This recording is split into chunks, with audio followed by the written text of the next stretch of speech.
Orthopaedic से जुड़े विभिन्न वीडियोज़ की श्रृंखला में एक बार फिर हम आपका बहुत बहुत स्वागत करते हैं। आज हमारे साथ हमारे अंकल हैं जिनकी हमने शोल्डर की सर्जरी की थी, रोटेटर कफ टीयर की सर्जरी की थी। रोटेटर कफ टीयर दोस्तों कंधे की वो मसल्स होती है जो हमें हाथ को ऊपर उठाने में मदद करती है। इनमें 4 मसल्स होती हैं, सुप्रास्पाइनेटस, इंफ्रास्पाइनेटस, टेरेस माइनर और सबस्कैपुलरिस। ये चारों मसल्स की ज़रूरत हमें तब पड़ती है जब हम हाथ को कुछ उठा के कुछ वज़न उठाना चाहते हैं या फिर सर पे कंघी करना चाहते हैं, तो इन मसल्स की आवश्यकता पड़ती है। कभी भी कोई चोट लग जाने से कंधे में रोटेटर कफ टीयर हो सकता है। रोटेटर कफ टीयर हो जाने से पेशेंट को हाथ में तीव्र दर्द होता है। वो राइट साइड में कंधे की करवट लेके नहीं सो सकता। अगर वो सोता है तो उसे बहुत प्रॉब्लम होती है। साथ ही हाथ को ऊंचा उठाने में भी दर्द होता है। तो इनकी सर्जरी हमारी हुई है। तो अब मैं आपसे इनकी डायरेक्ट बात कराऊंगा कि इनका एक्सपीरियंस कैसा रहा, क्योंकि काफ़ी सारे लोग कंधे के ऑपरेशन के नाम से बहुत डरते हैं कि ऑपरेशन होगा तो कंधा जाम तो नहीं हो जाएगा, या मैं क्या पहले की तरह सारे काम कर पाऊँगा या नहीं कर पाऊँगा। तो अंकल से अपन बात करते हैं कि कैसे उनके रोटेटर कफ टीयर हुआ था, कैसे वो मेरे संपर्क में आए और उनका इलाज कैसे हुआ। तो अंकल आपका शुभ नाम क्या है? सुदेश कुमार जाटा। सुदेश कुमार जाटा। अंकल आपको जो कंधे में जो प्रॉब्लम थी वो कैसे स्टार्ट हुई थी? वो क्या है कि मैं दुकान के बाहर खड़ा था, जो पीछे से गाय के धक्का दे दी थी, पटक दिया था, क्या जो हुआ बिल्कुल जाम हो गया वो। आपको जब आप दुकान के बाहर खड़े थे तो कंधा आपके ऊपर गाय ने झटका मार दिया था, जिससे कि झटका दे दिया था। तो आपको क्या दिक्कत आती थी उसके बाद? हाथ ऊँचा नहीं होता था और ऊँचा होता था, दर्द होता था। एक चीज़ मैं आपको पूछना भूल गया, आप कहाँ के रहने वाले हैं, पूरा मुझे डिटेल में बताइए। केकड़ी का रहने वाला हूँ, अजमेर जिले का। ये राजस्थान के एक छोटे शहर अजमेर के केकड़ी नामक एक एरिया से बिलोंग करते हैं। और अंकल आप क्या काम करते हैं वहाँ पे? किराने का काम करता हूँ। आपका किराने का काम है। तो जब आपके कंधे में गाय की वजह से एक्सीडेंट हुआ तो आपको क्या क्या प्रॉब्लम्स का सामना करना पड़ रहा था? प्रॉब्लम थी, हाथ बिल्कुल काम नहीं करता था, एंड हो गया था बिल्कुल एक। आपका हाथ उठना बंद हो गया था और हाथ लटका हुआ रहता था, और आप दूसरे हाथ से पकड़ के इसको उठा लेते थे? दूसरे हाथ से उठा लेते थे।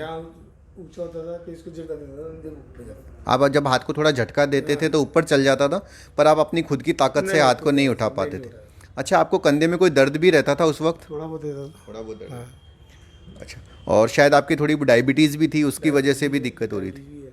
रोटेटर कफ टीयर में दोस्तों जिन लोगों के डायबिटीज़ या थायराइड की प्रॉब्लम होती है, उनके अंदर जो रिजल्ट्स होते हैं वो थोड़े चैलेंजिंग होते हैं, क्योंकि कंधे के उनके जाम होने की बहुत ज़्यादा प्रॉब्लम होती है। तो जो आपका ऑपरेशन था वो मैंने दूरबीन की सहायता से किया था। तो आपका ऑपरेशन के वक्त कैसा एक्सपीरियंस रहा? काफ़ी लोग डरते हैं कि ऑपरेशन होगा तो बहुत ज़्यादा दर्द होगा या बहुत प्रॉब्लम आएगी, तो आपको कैसा रहा? नहीं, दर्द तो कुछ भी नहीं होता मैं, लेकिन घबराहट बहुत थी।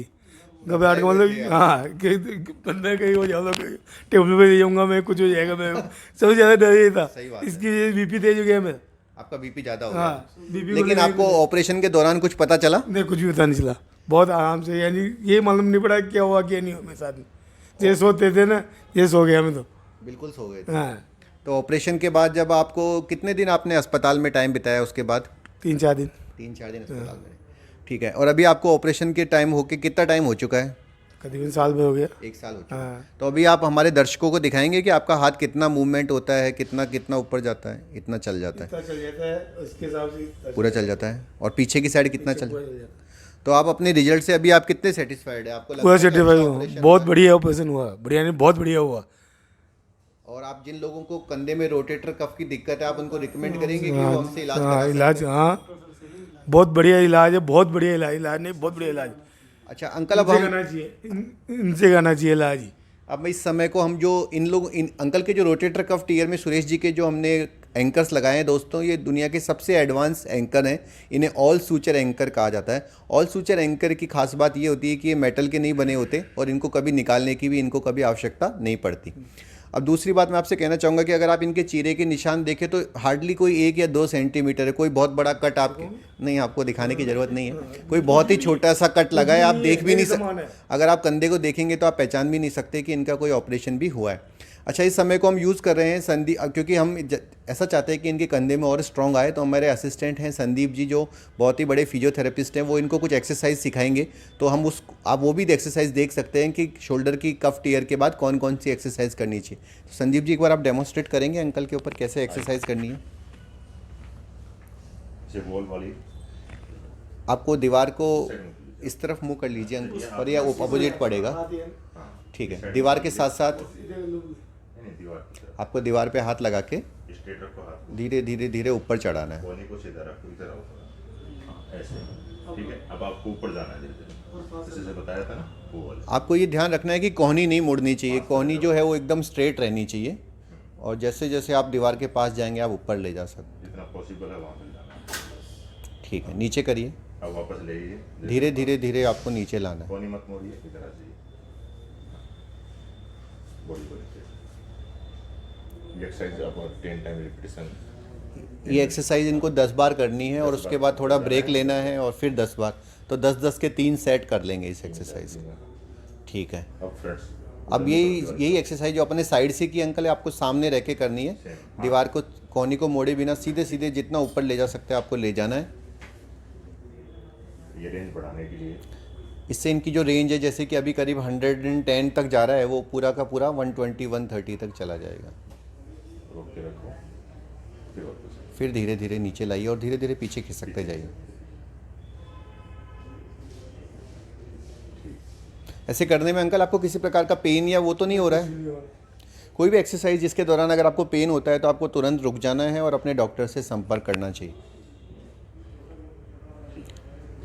एक जैसे ये वाली बताई थी अपनी, ऊपर लेके जाने में जहाँ तक पॉसिबल है।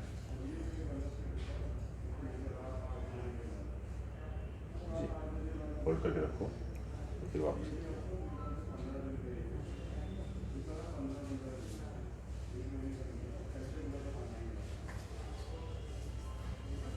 दूसरी चीज़ आप कर सकते, दीवार का दोनों का हाथ लगा के पुशअप। और वो करो जहाँ तक अपना हाथ जा रहा है ना, हाँ यहाँ तक, और थोड़ा सा आगे की तरफ। इसमें शायद ये कोने का भी यूज़ कर सकते हैं, जिससे कोने में अगर खड़े होंगे तो इनको थोड़ा इजी रहेगा। तो पुशअप एक्सरसाइज करनी है, 10 बार पुशअप्स करने हैं, और इससे क्या होगा कि इनके कंधे में जो स्ट्रेंथ है वो और आ जाएगी। ये चीज़ बैठ के भी कर सकते हैं, टेबल का। ये एक्सरसाइज आप कुर्सी पे बैठ के भी, अगर आपको खड़े होकर दिक्कत है तो जैसे आप शॉप पे काम कर रहे हो तो शॉप की साइड, दीवार की साइड मुंह करके पुशअप्स करने हैं। ठीक है, एक जैसे ये वाली चीज़ कर सकते हो आप, है ना। अंदर की तरफ खींचो जितना पॉसिबल है, पूरा जितनी ताकत से आप दबा सकते हो दबाइए। फिर रिलैक्स कर दो। ठीक है, एक चीज़ आप कर सकते हो, जैसे मैं बताता हूँ आपको। जैसे ये बोल के इधर हाथ लगाया अपने और आगे की तरफ थोड़ा सा ऐसे मूव करना, ये ये चीज़ यूज़ कर सकते हो। करके देखो। एक्सरसाइज तो ये सारी कर लेंगे क्योंकि काफ़ी एक्टिव हैं ये।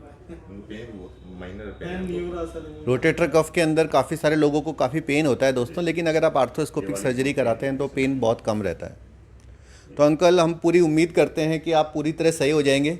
एक्सरसाइज आप करते रखिए और 6 महीने बाद मुझे लगता है कि आप अपने सारे जो काम हैं वो कर पाएंगे।